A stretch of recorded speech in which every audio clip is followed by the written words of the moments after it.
श्री गुरुवे नमः। श्राद्धा सरसविहारिणे नमः। श्री शुक श्याम चरणदासो जयति। श्री सरस निकुंज पीठाधीश्वर आचार्य श्री श्री अलबेली माधुरी शरण जी महाराज जी के श्री चरण कमलों में दंडवत प्रणाम। जय जय श्री राधे श्याम। जय जय श्री राधे।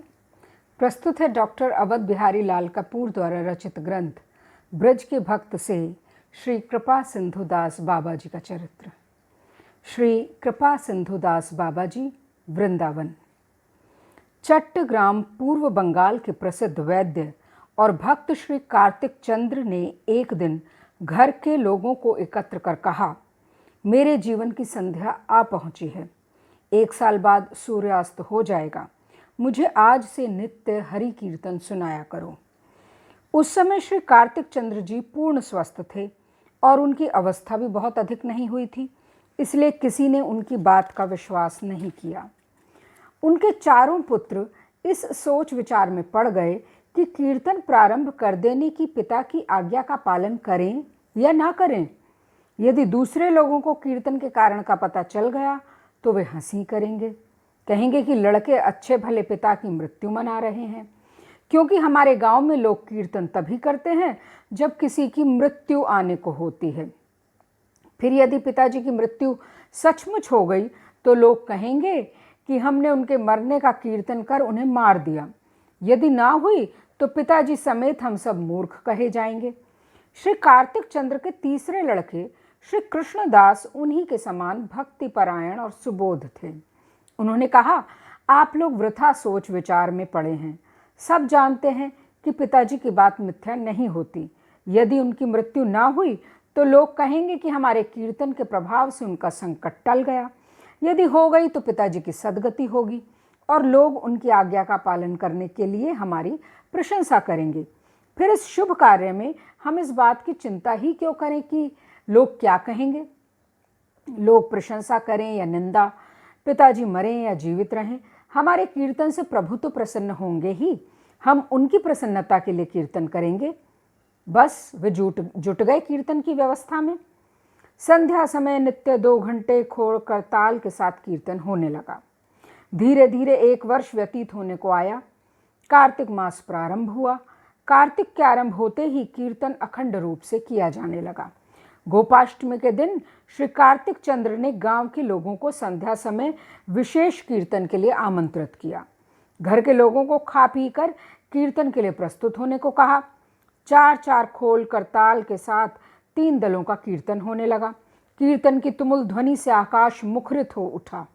उस ध्वनि में और किसी शब्द का सुनाई पड़ना संभव न था।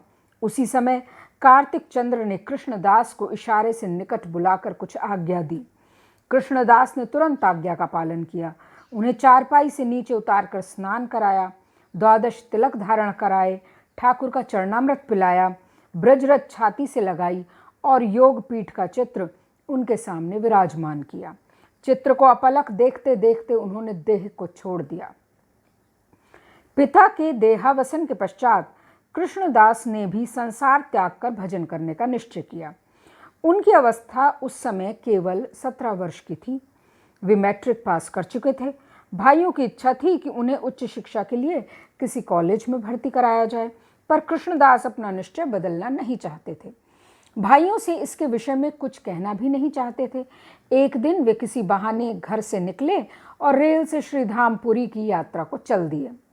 पुरी में उनकी श्री नित्यानंद दास नाम के लगभग उन्हीं की उम्र के एक बाबा जी से भेंट हुई, जो उन्हीं की तरह घर छोड़कर चले आए थे और तीर्थ तथा संतों के दर्शन करते हुए इधर उधर डोल रहे थे। वे बहुत ही सरल प्रकृति के और बड़े स्नेही स्वभाव के व्यक्ति थे। कृष्णदास से उनका बंधुत्व हो गया। दोनों ने श्रीधामपुरी से पैदल यात्रा कर श्री वृंदावन जाने का निश्चय किया। दोनों ने झारखंड तक की यात्रा एक साथ की, पर झारखंड पहुंचकर दोनों का साथ छूट गया।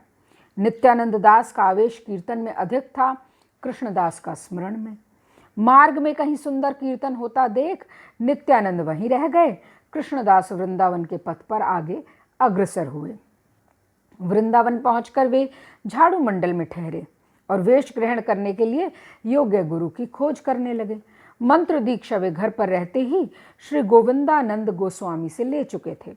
कुछ दिन बाद उन्हें पसोली ग्राम के श्री कृष्णदास बाबा के दर्शन हुए, जो उस समय वृंदावन में गोविंद कुंड में रहते थे।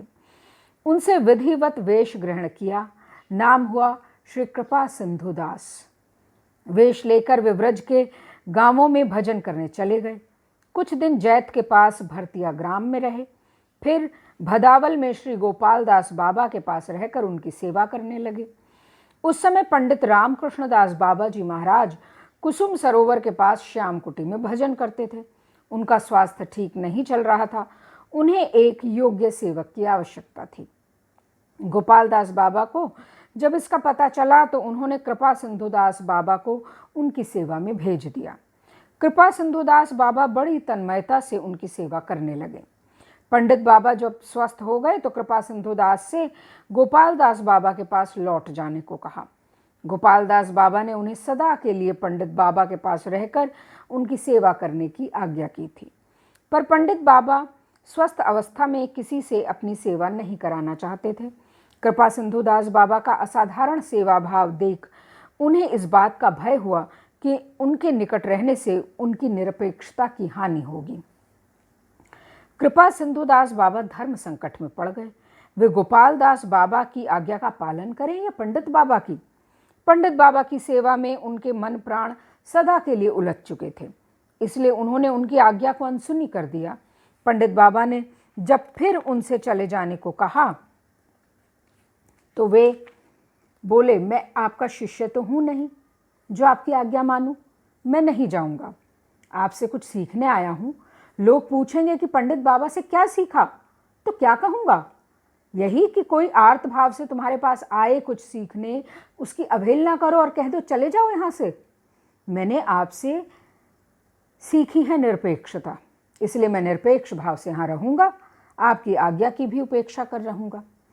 पंडित बाबा उनके उत्तर से प्रसन्न हुए और उन्हें अपने पास रहने की आज्ञा दे दी। तभी से श्री कृपा सिंधु दास बाबा के जीवन का एक नया और स्वर्णिम अध्याय आरंभ हुआ। गुरु बुद्धि से पंडित बाबा की सेवा उनके भजन का मुख्य अंग बन गया। किस प्रकार वे सेवा के माध्यम से पंडित बाबा के अभिन्न अंग बन गए, उसका हम विस्तार से वर्णन कर आए हैं पंडित बाबा के निज चरित्र के संबंध में। उन्होंने जो कुछ प्राप्त किया वो पंडित बाबा की सेवा के फलस्वरूप ही। इसके संबंध में एक प्रत्यक्ष घटना का उल्लेख कर देना उचित होगा। कृपा सिंधु दास बाबा नित्य पंडित बाबा की सेवा पूजा के समय पुष्प आदि की व्यवस्था करते। एक दिन पूजा के समय से पूर्व वे भंगी से छू गए। उन्हें स्नान करना पड़ा। फूल समय से ना ला सके। चिंता में पड़ गए कि पूजा का समय आ गया, अब क्या करें। उसी समय एक सुंदर कन्या आई और उन्हें फूल दे गई। पीछे कृपा सिंधु दास बाबा ने ये बात पंडित बाबा से कही। उन्होंने कहा, तेरी भाव सिद्धि हो गई है, ये बात किसी से न कहना। कदाचित उनका संकेत था कि कन्या के स्वरूप में उन्हें अपने ही सिद्ध स्वरूप का अनुभव हुआ था। जो सेवा उनसे न बन सकी वो उनके सिद्ध स्वरूप ने कर दी। कृपा सिंधु दास बाबा ने पंडित बाबा की आज्ञा से श्री गोविंद लीलामृत पूरा कंठ कर लिया था और उनकी बताई हुई रीति से लीला स्मरण किया करते। उन्होंने अपने हाथ से गोविंद लीलामृत के अनुसार श्री राधा कृष्ण की अष्टकालीन लीला से संबंधित विभिन्न लीला स्थलियों और कुंजों के अनेक चित्र बनाए थे, जिन्हें वे एक लंबे गोल टीन के डिब्बे में भीतर लपेट कर रखते और उस डिब्बे को बहुत दिनों तक अपनी अमूल्य गोपनीय निधि के रूप में जहाँ भी जाते अपने कंधे पर लटका कर ले जाते। बहुत से साधक उनके पास लीला स्मरण संबंधी शिक्षा लेने आया करते थे। उन्हें वे उन चित्रों के माध्यम से लीला का उपदेश करते थे, जिससे उन्हें लीला चिंतन में विशेष सुविधा होती थी। कुछ दिन बाद उनके श्रीधामपुरी के बंधु श्री नित्यानंद दास बाबा भी वृंदावन आकर उनसे मिले और कुसुम सरोवर के श्याम कुटी से दूर एक कुटिया में रहकर उनके उपदेश अनुसार लीला चिंतन करने लगे। हम पहले ही कह चुके हैं कि वे बहुत भोले भाले और श्रद्धालु व्यक्ति थे। उन्हें लीला चिंतन में अभूतपूर्व सफलता मिली। वे नित्य कृपा सिंधु दास बाबा से मिलने जाया करते और उन्हें जो जो अनुभव होते उन्हें सुनाया करते। एक बार कई दिन तक लगातार कृपा सिंधु दास बाबा को उनके दर्शन न हुए। तब वे उनकी कुटिया पर गए। वहाँ देखा उनका रज का करुआ, आसन और अन्य सभी सामान मौजूद है। आसन पर गांठ लगी हुई उनकी लंगोटी भी ऐसे पड़ी है जैसे वे लंगोटी लगाए आसन पर बैठे हों और लंगोटी को बिना खोले इस तरह उसमें से निकल गए हों जैसे सांप केंचुली में से निकल जाता है। इसके पश्चात नित्यानंद दास को कभी किसी ने नहीं देखा। कृपा सिंधु दास बाबा ये निर्णय किए बिना न रह सके कि उन्हें राधा रानी की कृपा से सशरीर अप्राकृत ब्रजधाम की प्राप्ति हो गई। सन 1918 में जब पंडित बाबा फिर अस्वस्थ हुए तो कृपा सिंधु दास बाबा उन्हें लेकर वृंदावन चले गए। वृंदावन में लगभग 9 वर्ष मदन मोहन की बगीची आदि स्थानों में रहने के पश्चात 1926 से दाऊ जी की बगीची में रहने लगे, जहां सन 1940 में पंडित बाबा ने शरीर त्याग दिया। पंडित बाबा के अप्राकट्य के पश्चात कृपा सिंधु बाबा को उनका विरह असहनीय हो गया। उनका अन्न जल छूट गया। शरीर त्याग देने का निश्चय कर वे आश्रम से निकल पड़े। भूखे प्यासे चलते चलते बरसाना पहुंचे। क्लांत हो जाने के कारण श्री जी के मंदिर की सीढ़ियों पर लेट गए। लेटे लेटे सोच रहे थे कि कहाँ जाकर किस प्रकार प्राण विसर्जन करें। उसी समय तंद्रा आ गई। तंद्रा में उन्होंने देखा पंडित बाबा उनसे कह रहे हैं, तू पागल हो गया है? मेरे पास किस लिए आया था? श्री जी की सेवा सीखने के लिए ना? क्या मैंने तुझे यही सिखाया था कि श्री जी की सेवा उनकी सेवा के उपकरण को त्याग कर की जाती है? तुझे ये शरीर उन्होंने अपनी सेवा के लिए ही तो दिया है। उनकी दी हुई उन्हीं की सेवा की वस्तु के साथ इस प्रकार मनमानी करना ही क्या तूने मुझसे सीखा है? पंडित बाबा के दर्शन कर और उनकी प्यार भरी फटकार सुन वे आश्वस्त हुए और अपने आत्महत्या के संकल्प के कारण अपने आप को धिक्कारने लगे। पंडित बाबा ने आज्ञा की थी कि उनके प्राकट्य के पश्चात उनके आश्रम के सभी लोग दाऊ जी की बगीची छोड़कर अन्यत्र चले जाएं। इसलिए कृपा सिंधु दास बाबा लौटकर दाऊ जी की बगीची नहीं गए। कुछ ही दिनों में उनके भक्तों ने दाऊ जी की बगीची के निकट भागवत निवास नाम के एक भव्य आश्रम का निर्माण कर दिया। बाबा का शेष जीवन वहीं व्यतीत हुआ। भागवत निवास श्री गौरांग दास बाबा के समाधि स्थल श्री राधा रमण निवास के निकट है। राधा रमण निवास में श्री गौरांग दास बाबा के अप्राकट्य के समय से अखंड हरि नाम कीर्तन आज तक हो रहा है। एक दिन रात्रि में 2 बजे के लगभग कीर्तन करने वाले साधुओं की झपकी लग गई। उसी समय कृपा सिंधु दास बाबा को स्वप्न हुआ। स्वप्न में गौरांग दास बाबा ने उनसे कहा, मेरे आश्रम में नाम खंडित हो गया है, जाकर साधुओं को सचेत कर दो। शीघ्र शैया से उठकर वे राधा रमण निवास गए। देखा कि नाम बंद है और साधु बैठे बैठे औंघाई ले रहे हैं। उन्होंने जगाकर उनकी ताड़ना भर्त्सना की।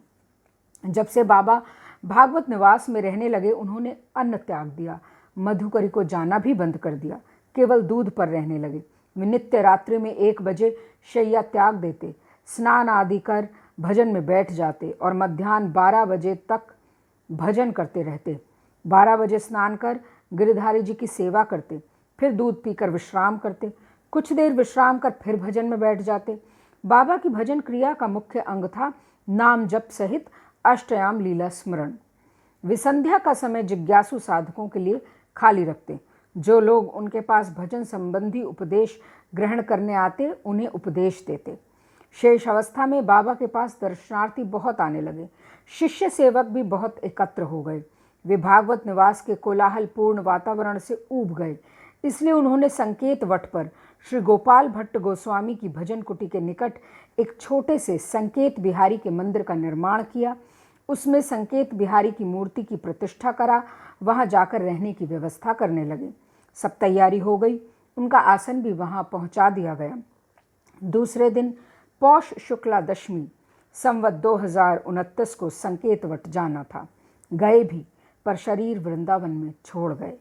रात्रि में 1 बजे सदा की भांति सोकर उठे, स्नान और तिलक आदि कर तख्त पर बैठे। कुछ अस्वस्थता का अनुभव किया और हा गौर हा निताई कह संकेत बिहारी के निकट प्रयाण किया। जय जय श्री राधे।